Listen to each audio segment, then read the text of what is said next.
So as I told you, Scott, we're going to be doing another indie folk song today, this time by Sufjan Stevens. Because you did seem to like that Gregory Alan Isakov song we did before the sun. You seem to like that. So yeah, keen to hear what you think of other indie folk songs.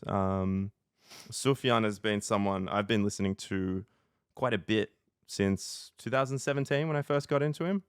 And back then, honestly, I didn't really like his music at all when I first heard it. I just did not get it. Similar to, remember we talked about MF Doom, where we said it's kind of an acquired taste. I think Mac Miller, we also said that. Yep. Took me a while. It was the same for me with this.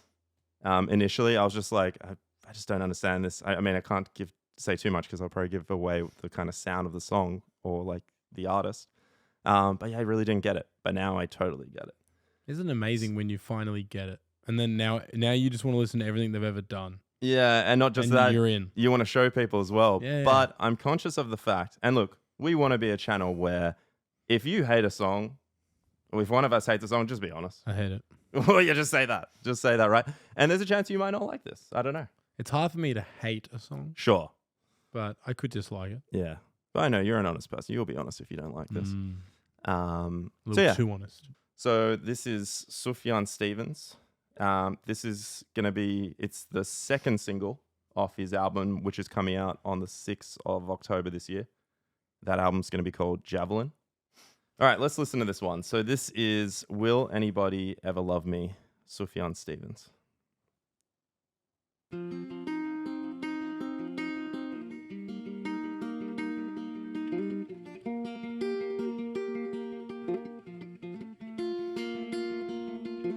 Chase away my heart and heartache.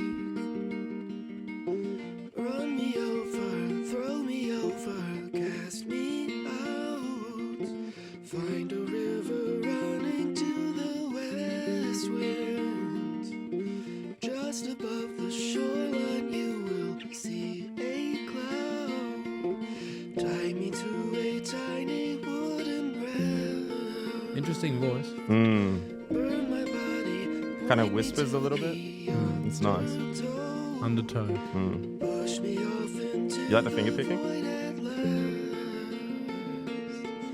Watch me drift and watch me struggle. Let me go.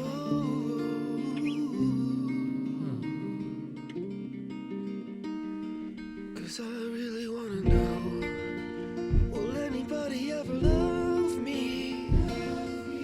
For good reasons, without grievance, not for sport. We got some movement now. Will anybody ever love me? In every season, pledge allegiance to my Nice having the kids doing the backing on Love Me there. Yeah, the choir's really nice, isn't it? pledge allegiance to my burning heart. Bit fuller now?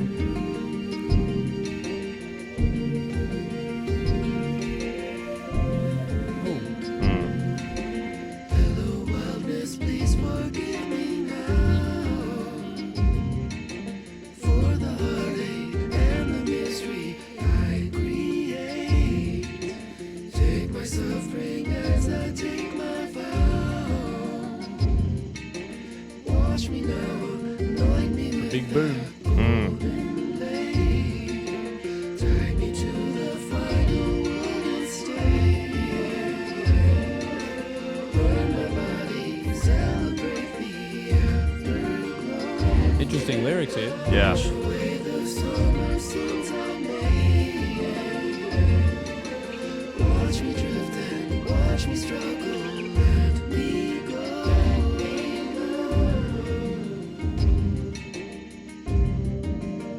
'Cause I really wanna know, will anybody ever love me? For good reasons, without grievance, not for sport. Will anybody ever love me? Every season, pledge allegiance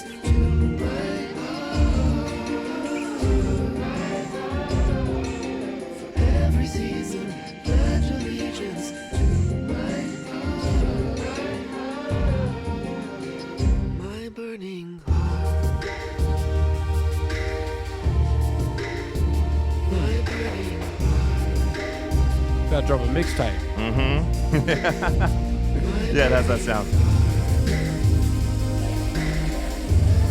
It gets quite electronic here, yeah?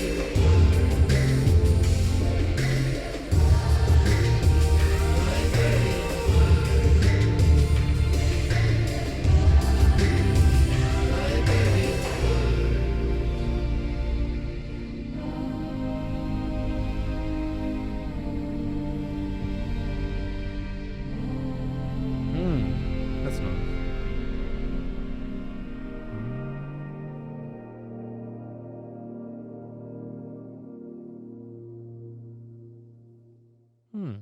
That was a nice ending. All right. Kind of took me to space at the end there with that last note.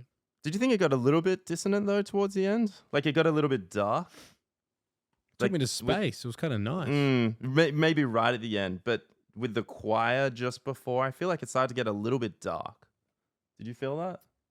No, you didn't feel that? Just me? I think the darkest part for me was the start. And then it just got more and more cheerful in a way. Yeah. Well, again, because you got all these these kids in the backing and nice violins and things coming in. Yeah, I really love how he's done it. At the start, it's colourful. A lot of the sounds that were coming in. Totally. And at the start, it's incredibly stripped back, as you were mentioning. And his voice is he doesn't sound like he's too good. Yeah, exactly. He's like struggling to sing them. And I think that's something he does very well. Is he has this real vulnerability and fragility in his voice. Did you notice that? Yep.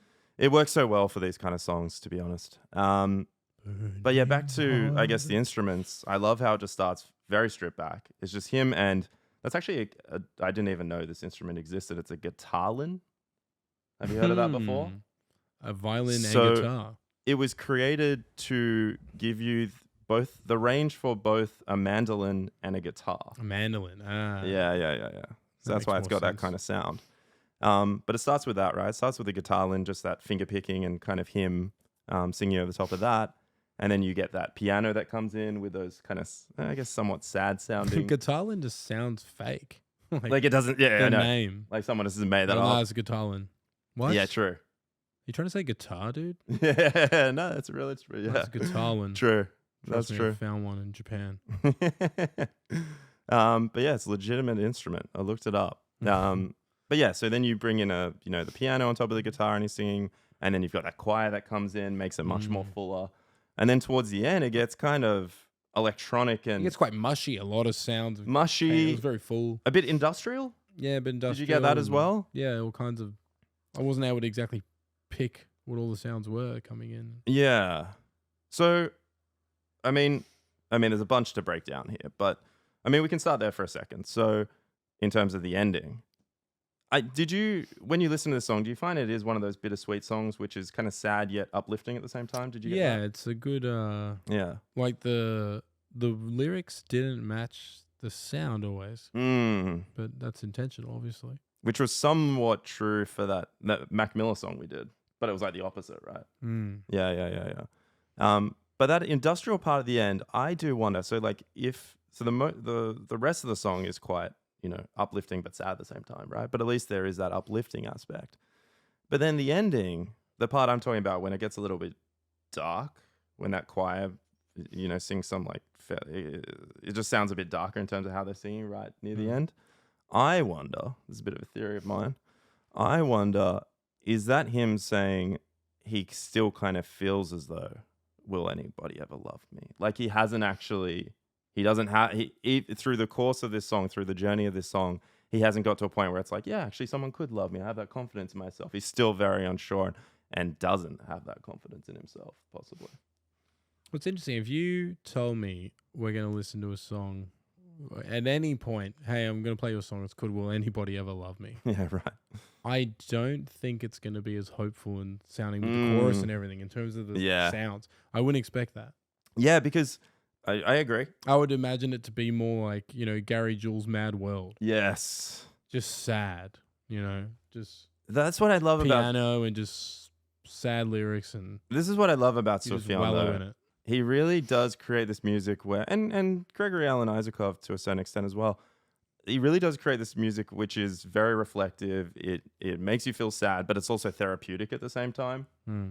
And I think that's hard to achieve because you're right. That Gary Jules song, it just is really sad. It's just sad. It's just sad. There's no, really, really no depressing. redeeming hope or anything. No.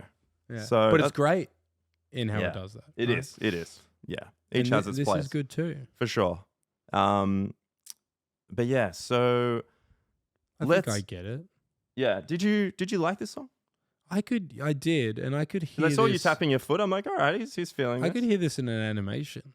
Yeah, I could see that. Work really well. I reckon.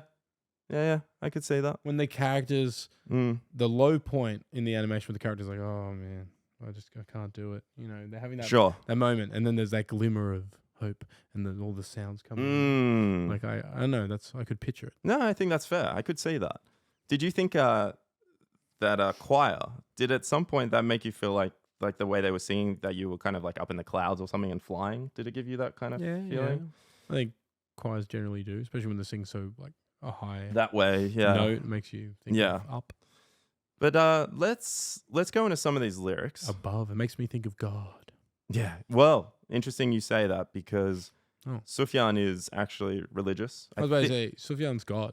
Yeah, exactly. I don't know if I've told you. He's actually Jesus. Exactly. Have you not seen his beard? I mean, does he have a beard? So not as far as I'm aware. He has a name like he should. That's true, actually. I would think people's names just. Yeah, I think Sufjan would have a beard. He definitely has long hair. Yeah, he doesn't. Like long hair and beard. He doesn't have either of those. Oh, man, change your name. He has to change his name now. Yeah. Right. No Beard Stevens is what you should be called. Yeah. All right. So let's touch on some of these lyrics.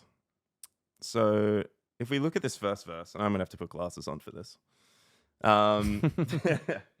Just for the first verse. It's weird. He needs glasses for the first verse. Yeah, not for any of the other really parts. Odd. Yeah, exactly. But the first part, I mean, obviously he's talking about, he's heartbroken, obviously. And it seems he wants this pain to end in terms of the pain you go through during, when you have a broken heart. Also sounds, how you get when you're going through something like that. You're not actually really suicidal, but you kind of don't want to be dealing with that pain. And you're kind of wishing you could wash it away. Run me over, throw me over, cast me out. Yeah. Just do away with me. Exactly. I'm over it. Yeah. Even though he's like, don't actually, but at this point, I feel like he could. Yeah. So the first part, it seems like he's kind of saying like, please, someone just get rid of this pain. Like, I don't want to be feeling this, right? And I kind of like this part in the chorus, that will anybody ever love me? And then you've got that love me in brackets. That's the choir singing that part. To me, I'd like that because it kind of gets across the whole, there's like a desperation here, right? But then I also wonder, them repeating that, it's almost, it made me feel as though, because he's asking the question, will anybody ever love me? Like he's kind of putting that out to the world, right? And then when it comes back with the love me, I almost thought of it as like an echo of what he had just said. So like he's not receiving a response. Oh, okay. Do you know what I mean? Yeah. I mean, that's how I see it. I'm not saying that's exactly what that is. They're like affirming it? Well, yeah, kind of like you're yelling that out into the world and waiting for a response, and it's just you're hearing what you said in an echo, and you're like, oh, there's no one. Oh, okay. Like in the Grinch. What happens in the Grinch? You're an idiot. You're an idiot. Yeah, like that. Like that. He tries to outsmart it, but then it calls him an idiot. Yeah. Not as funny, but like that. Yeah. Yeah, and then I like how in the second verse, I mean, the first verse he was touching on, feeling heartbroken, not wanting to feel that pain. And then I kind of like how he kind of switches it up and he goes into like the second verse where he's touching on asking for forgiveness. And then there's some religious references here. Please forgive me now. Take my suffering as I take my vow. Watch me now, anoint me with that golden blade. And then this part here, the tie me to the final wooden stake. Burn my body, celebrate the afterglow. And the summer sins. That wash away the summer sins. That's such a nice line. Such a nice line. He's a great writer. People sin a lot in summer, don't they? Yeah, they tend to sin more in that season than others for some reason.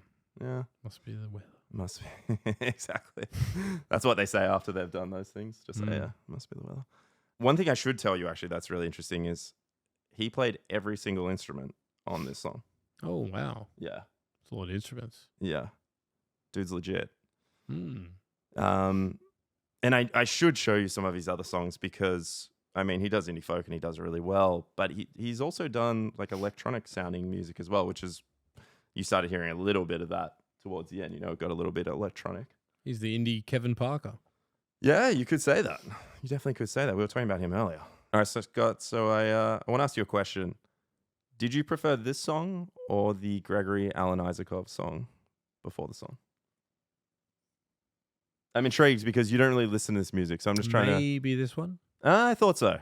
Because I saw your foot tapping, I saw you moving a bit. I was like, I think he's kind of vibing. I like the instruments. Okay. There was more going on here. Right. Yeah. And it was nice. Do you prefer like one voice over the other? Yeah, look, probably prefer Gregory's voice. I thought you would. Yeah. But I think I preferred the instruments here. I mean, subjective, but I personally think Sufjan is a little bit more of an acquired taste. So yeah, guys, hope you enjoyed that. Let us know what you thought. If there's any other songs by Sufjan you'd like us to react to, let us know. And yeah, looking forward to his album coming out on October 6th. But for now, that's it. That's it from us, guys, and we'll see you soon. Take care. Catch you guys. Bye.